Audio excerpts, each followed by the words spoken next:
喂，大家好啊！咁輕鬆啲啦，周日咁就以下落嚟呢，我就播放一段短片啦。我睇過都真係幾無言啊！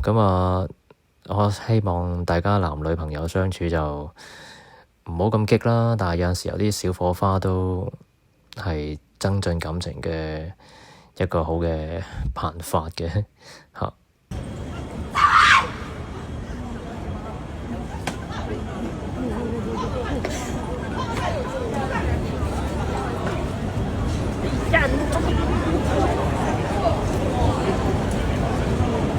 幫你報警好冇啊？幫你報警好冇啊？阿小姐你冷靜啲好冇啊？做咩啊？關你咩事啊？我係師傅啊！冇人話你，我係慈善啊！係睇完呢段短片啦，咁就大家唔知有咩感想咧？作為香港嘅女仔對男朋友好啲啦，但係就其實一家唔知一家事啦。因為之前有單就14巴港女，唔知大家有冇留意啦？咁呢單嘢咧就印象中咧，呢單嘢之後咧就好多人都對呢個港女有個負面嘅印象啊，成日覺得港女好蠻不講理啊，香港女仔好惡啊，好對某啲討論區咧更加係即係好似好攻擊啲香港女士嘅，成日都喺度攻擊香港女仔啊，又去稱讚其他國家女仔啊，譬如日本啊、台灣啊嗰啲，話佢哋好溫柔啊，好善解人意啊。其實我就覺得就香港女仔咧就個個都唔同嘅，性格方面咧，亦都有啲係真係好比較剛烈少少嘅。我又覺得呢啲有啲係一啲好處啦，對某啲人嚟講。你話日本妹就溫柔體貼啊，台灣妹把聲又比較嬌嗲啊。其實結咗婚之後又唔同一回事喎，可能日本聽講話日本結咗婚之後要俾晒成副出糧要俾晒佢嘅喎。台灣嘅我親身即係我啲朋友咧都有啲係同台灣女仔結婚啦。聽講就結完婚之後就另一個樣嘅喎。即係當然每一個地方嘅文化唔同啦，就造就咗唔同人嘅性格啦。日本呢個國家就比較即係叫做咩啊？叫做重男輕女少少啦。即係傳統嚟講，其實到而家都仲有㗎。因為本身我自己都有唔少日本嘅朋友啦，男男女女都有嘅。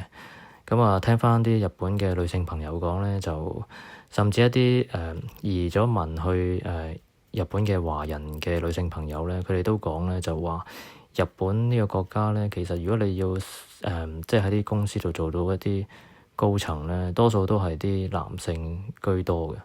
喺日本度咧，女性做一啲企業嘅高層咧，其實好少㗎。同埋就算係一啲即係白色巨塔啦，即係好似醫療體系啦，都係咁嘅情況一樣嘅咋。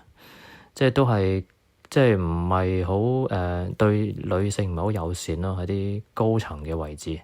所以有陣時聽佢哋講咧，見到佢哋即係聽佢哋講開咧，佢哋話香港點解咁多女性做高層嘅？佢咁樣講，我覺得係喎，真係嘅喎。好多機構嘅話事嘅嗰個咧，或者係啲做到啲高位咧，的確喺香港裏邊咧係好多都係女性擔任嘅。譬如最近嗰個咩伊人嫂係嘛？都做到局長啦。你可以身邊唔知你哋大家覺唔覺得有好多女性嘅上司咧？對同女性嘅上司相處，大家又覺得相處得愉唔愉快咧？冇辦法啦，呢個係大勢所趨啊！香港好特別嘅，香港就係比較即係女強人多啊，同埋香港大家男士都好 gentleman 啦，同埋好即係男女即係香港其實咧係一個好突顯男女平等嘅地方嚟啊！你去其他國家啊，譬如韓國啊、日本啊，即係呢啲咁嘅地方咧，都唔會感覺到嗰個即係男女平等得咁緊要噶。所以你會見到咧，有啲其他國家咧，譬如即係中國啊、日本啊嗰啲女仔都好快結婚㗎，即係起碼有30歲以前，即係30歲之前咧都要結婚㗎啦。如果唔係就即係因為佢哋本身嗰個發展都有限啦，同埋咁啊，即係佢哋就會即係個思想就會傳統啲咧，就即係好想30歲之前去結婚啦。咁香港唔同啊，你會見到好多人都30幾啊、40啊，香港好多女仔都未結婚㗎，都係即係都或者係行呢個獨身主義啦，或者都即係因為佢哋嗰個機會多啊，同埋即係喺事業上邊咧都變咗就去不斷衝刺啦，有一不斷上位啦，咁我都唔需要靠男人啦，或者係即係忙到冇時間拍拖啊，或者即係咁嘅緣分就咁就即係隨住時間咁樣就嗰個機會越嚟越少啦。咁即係所以香港好多有錢嘅女強人啊，唔知大家對於香港女仔有咩睇法咧？甚至香港男仔又有咩睇法咧？咁啊，大家尋找結婚對象嘅時候，會唔會揀翻自己人咧？即係會唔會話香港人揀翻香港人比較同聲同氣啲咧？定係我都係崇拜其他國家，我純洋啊，或者係純日啊，咁我都係喺嗰度揾啦，都係好啲啦。咁啊，我覺得即係如果真係要揾一個終身嘅結婚對象咧，咁啊，其實就溝通好緊要嘅。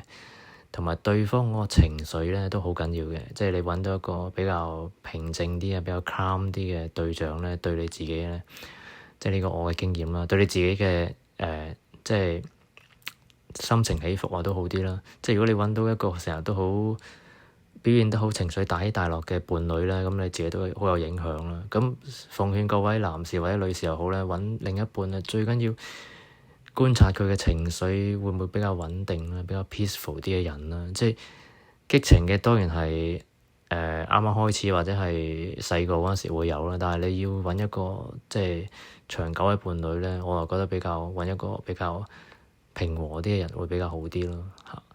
咁啊，今集嘅講到咁多先啦，咁就有覺得我今集講嘅內容有趣嘅，或者係可以俾個 like 我啊，同埋歡迎訂閱我頻道啊，咁啊撳個訂閱掣啊，咁啊小弟啱啱開始頻道，咁啊希望大家多多支持，拜拜。